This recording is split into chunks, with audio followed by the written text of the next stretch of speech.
Aleksie Ferguson once said that I was born with one talent only, to make decisions. And what is your talent? Ferguson, he says that, yes, and he's quite good. I'm not joking around, and I don't need the attention. I don't need to be the most funniest guy or liked or things like this.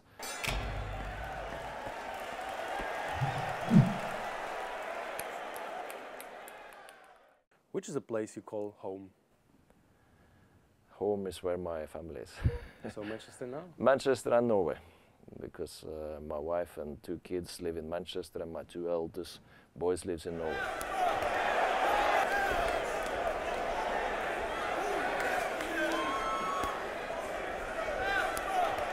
So it's strange to have 3 countries where you are in between, and I would have liked my family to be a little bit closer, so I had more time with them, but I also understand I can't move my kids and wife every time I move a job or get a new job, because then it's no good for them. You know, we stayed in Norway for 8 years, which was fantastic. I was able to coach 2 clubs living in the same house because one club was there and the other club was there. Should I then take them to Poland, with them trying to settle in England, learning the English culture, the language, and getting friends? With my job here now, we play twice a week. From the summer till Christmas, we had 34 games. I was not home. But can you command on the field in Polish? Yes, yes. I know the swear words. But I don't feel comfortable talking Polish too much in sentences. Did Poland surprise you in one way or the other? One of my strongest points is that I don't have too many ideas before I see something new. I'm quite open, so I didn't have this thing that this is Poland and then this is completely different, or this is Poland, exactly what I thought. I was open, I wanted to see how it was. But have you already moved out of hotel, or? Yes, a long time ago. Long time ago? Yes. Because actually, even some people at Legia don't know. Well, I'm probably at work all the time, so they wouldn't realize. But maybe they thought I lived at Legia, but no, I think I stayed in a hotel, of course, the first 6 months. I was, of course, looking for a house and apartments. And from the summer, I've been in the apartments. Do you have your places in Warsaw? Yes, Legia. No, of course, the park, Łazienkowski Park, is beautiful in the summer. To go there and on the Sundays to hear Chopin music being played on the piano with all the people there. It's like 25-30 degrees and it's dead quiet. All you can hear is, you realize all the people, but you can just hear the playing. It's very nice. And of course, very nice restaurants. But I don't have too much time to do too many things. We have too many matches. Are you a workaholic? I like to work. I enjoy working. I feel that in my job I need to know a lot of things. And for me, coming from another league, from another country, not knowing everything about this league, I needed a lot of information and things to learn. About the football, about the players, about the teams, about the coaches, about the culture, about the federation, about the fans, the supporters, and the reason for everything. It is quite brutal world for the coach, and you've also experienced it, like shortcut. And I've read that your wife, when you were sacked from Lillestrøm, she has written a letter to a local paper. Romeriksblad was saying that he's a good guy, and I cannot stand that it hurts him so much.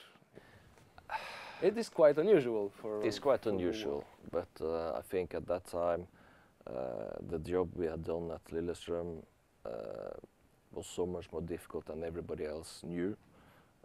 I knew the finances. I knew how much we have to cut in wages, which place we had to sell. I'm quite loyal, so I would never ever talk about things like this in the media at that time. And maybe I took too much responsibility and tried to protect too many others. But that is how I work. But she did it quite clever because I didn't know about it. People at Legia say you have a mask of a diplomat, but behind the mask there's a man who's cracking jokes and really a passionate guy. Sometimes it's hard to imagine. I don't know. I think as a head coach, people will know you from your interviews, from your press conference, from maybe when you are on the touchline, and of course, in those situations, I'm at work. What I'm saying, what I'm thinking, should be in line for what is right for Legia, for the players, for everybody. I'm not joking around, and I don't need the attention. I don't need to be the most funniest guy or liked or things like this. I want to do a good job. You know, Poland and Norway are nations at war, actually. Yes, I've realized that. I think Norway will always be a ski country with the climate and with the tradition and the history. Well, I know the rivalry between Kowalczyk and of course the Norwegian athletes and Bjoegen especially. They have the history, the tradition, and they also have this group together who are pushing each other in everyday training. Like Kowalczyk is more on her own and don't have maybe the same support and maybe the same team around her as they do, even though of course the Norwegians would like the Norwegians to win. Have you skied yourself cross country? Yes, of course. When you're from Norway you have to, you know, and when I was little, of course my mom and dad, of course they take all the kids out and every Sunday you go skiing. This is normal. And you knew from the very beginning that you're going to be a football boy? No, not really, but I always had a massive interest. You know, this was the thing I always wanted to do when I was with my friends, to play football. In Norway you have snow 3 or 4 months a year, of course, and if you still want to play football, so you go out, you clear it, and you still some snow you play with, and playing on snow pitches, and of course it's slippy, so we needed the extra studs in, so we made sure we are able to not skid all the time. But of course, when you get ice studs, it's like this, and everybody's playing with them, of course, you need some proper shin pads. Otherwise, that's it why can you be were so good dangerous. in Premiership, all you Norwegians. No, I don't think so. But I think the reason why so many Norwegians did well when they first came over was we had the right mentality. Because football, when I grew up, was not as popular and as much in the media it is now. Now it's like this sensation, superstar thing. It was never that for us. It's so much more difficult, I think, for young kids these days because of the interest from everybody else into their career, and with the money and the pressure and the agents and the parents and is everything. I feel sorry for kids when they are 10, 11 and you hear everybody around shouting and screaming at them and you're thinking, give them a break, let them play.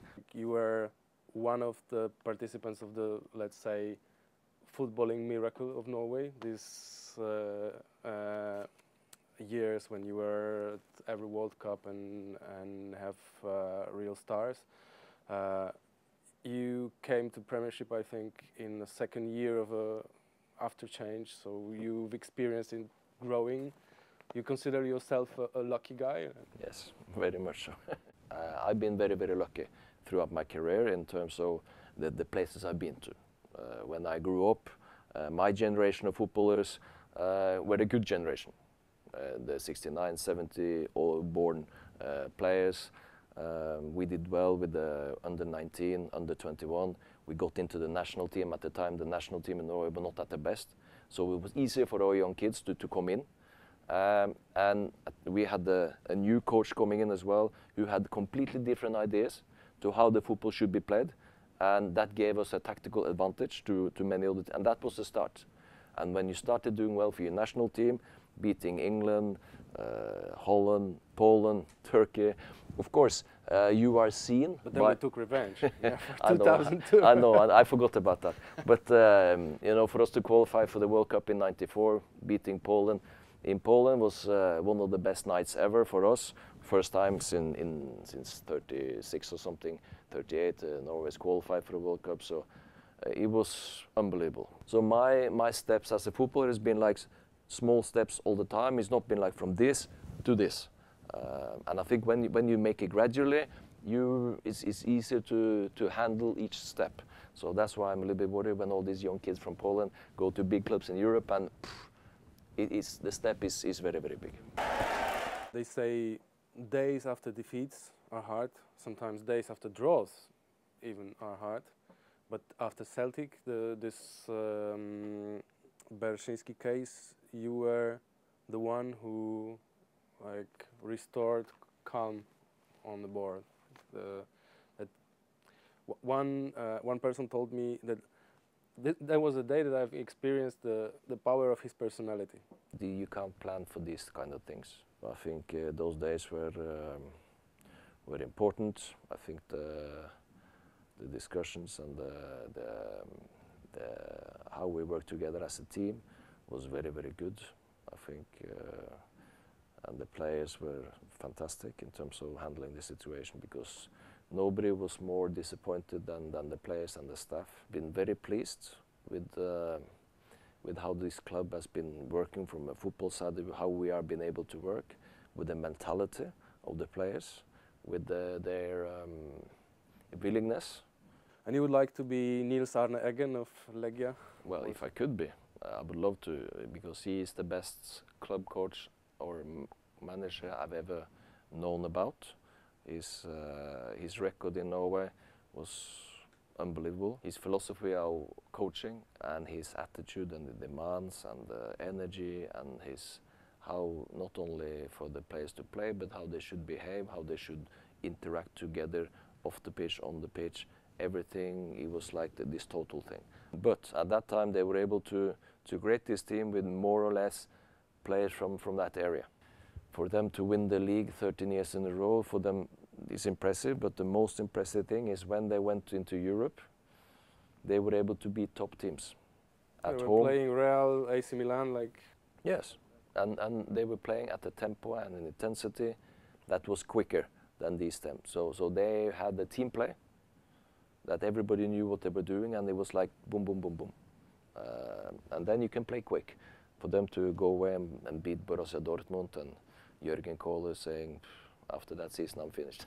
Aleksie Ferguson once said that I was born with one talent only, to make decisions. And what is your talent? Ferguson, he says that, yes, and he's quite good, because he says, I know that I make 9 out of 10 decisions right. So the one I make wrong, I don't even think about. And I just go on, continue. And of course, to make decisions, you need to have an understanding. To do that, you need the experience. So I'm 100% sure his decision-making was better the last 10 years of his managerial career than the first 10 years, of course. But you have also changed, yes? Like grown up and matured up. I think you're looking to learn every day. I spoke to Norwegian colleagues, and they say, oof, with Henning it was very difficult when he was a player. We had many conflicts, and then probably he changed. As a player? Yeah.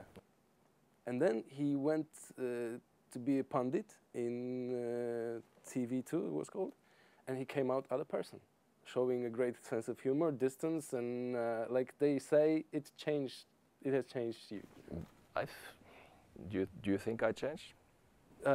I had no contact with you as a player. No, but thinking about it, do you think I changed personality overnight? No, I think attitude changed towards you. And they saw that you took off the mask. Yes, and maybe they saw me in a different light. So maybe it was how they viewed me changed more than I changed as a person. When I was growing up as a player, it was not normal for Norwegian players to be Manchester United or big teams, and the Norwegian journalists, they did not know really how to handle it. They thought it could be the same as when you were in Norway in this small environment. Coming to Premier League, it's completely different with everything, and they took a little bit of time for everybody to adjust and to find how to work together. And of course, but I'm quite headstrong, so I did what I felt was right for me to be the best I could be, and of course stay in line with what the club at that time wanted me to do. That was more important than pleasing all the journalists in Norway, but I have a good relation. You can see yourself in, let's say, 5 years from now. Where will you be? I don't know. I Where have a would you want to contract be? for another 3.5 or 4 years. So of course I'm really happy here. I would love to be here. That means that we have been successful.